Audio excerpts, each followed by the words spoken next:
This has got to stop right now. Wow. Thank you. Now, Ow! Hey, man! Dang!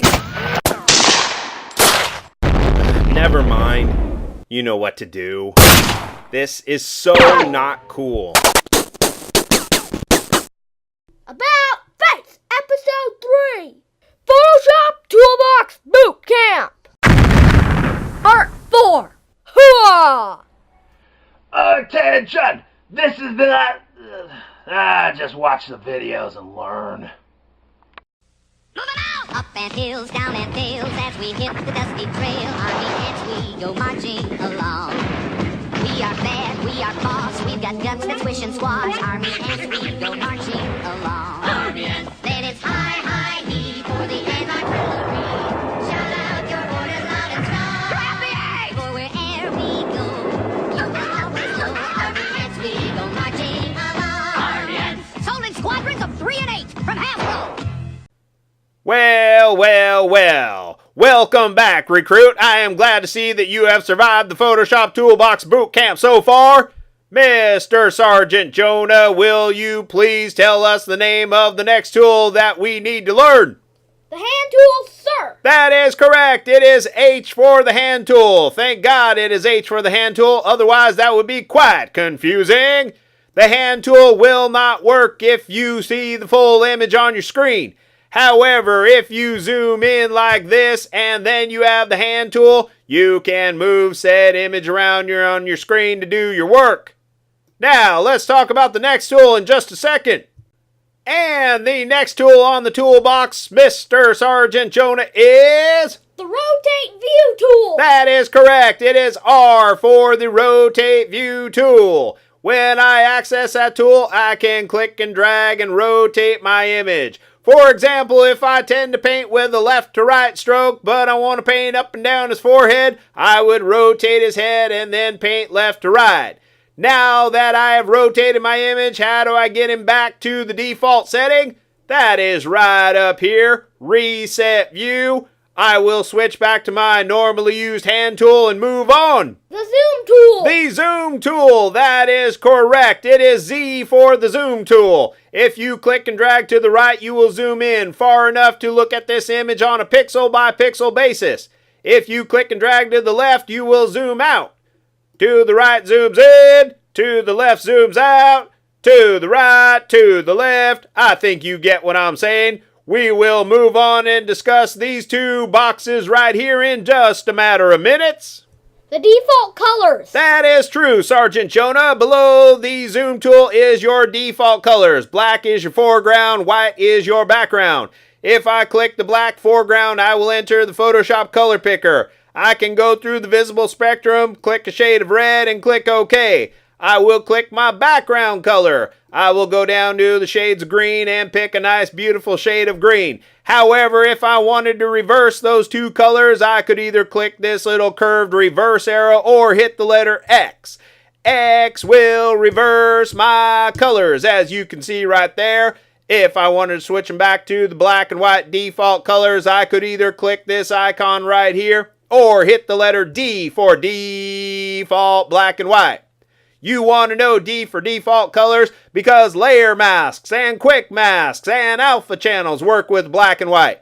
My God, son, what are all those? Well, you're going to have to watch more future videos to learn. Now, let's move on. The quick mask. Well, that is correct. Down below the default colors is your quick mask icon. The way this works is it is used to paint the shape of a selection area. So, for instance, if I take my beloved lasso tool and I select a circle right here, I can then hit the letter Q for a quick mask. Then I will hit the letter D for default black and white.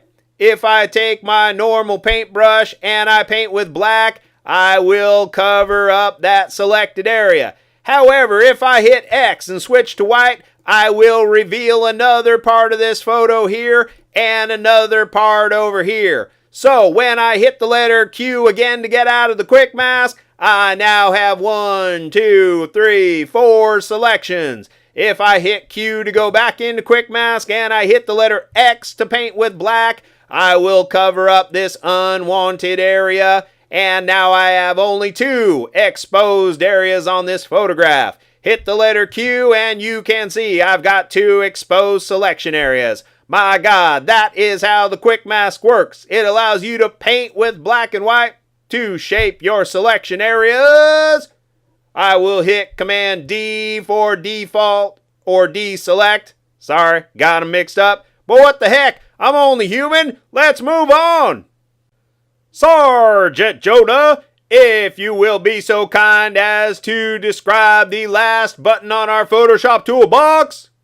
The screen modes. That is correct. It is F for the screen modes, which makes absolutely no freaking sense. But now you know, this is your standard screen mode where you have your menus and your toolbox and your panels. If you hit the letter F, you go into full screen mode with menus. If you hit the letter F again, you are in full screen mode.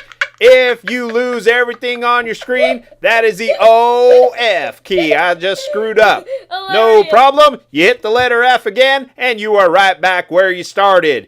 If you hit the Tab key, you will get rid of your tools and your panels. Hit the Tab key again and bring them back. If you hit Shift and Tab, you can get rid of only your panels. Shift and Tab will bring them back, and now you know. Welcome to the course, students. You have just learned the Photoshop Toolbox. Now get out there and start creating art. This is the rugged new G.I. Joe adventure team. At dawn, G.I. Joe heads out across the desert in search of a mysterious missing mummy. Suddenly, an earthquake. No time to lose. Joe must get the mummy out. Can G.I. Joe win his race against time? Find out in The Secret of the Mummy's Tomb, one of the exciting G.I. Joe adventure team sets. G.I. Joe, now with lifelike hair, from Hasbro.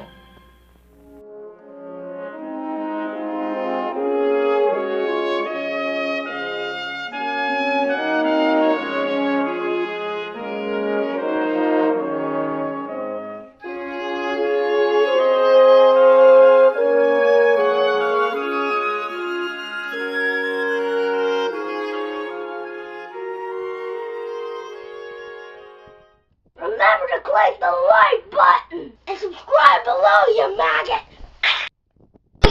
That's all, folks.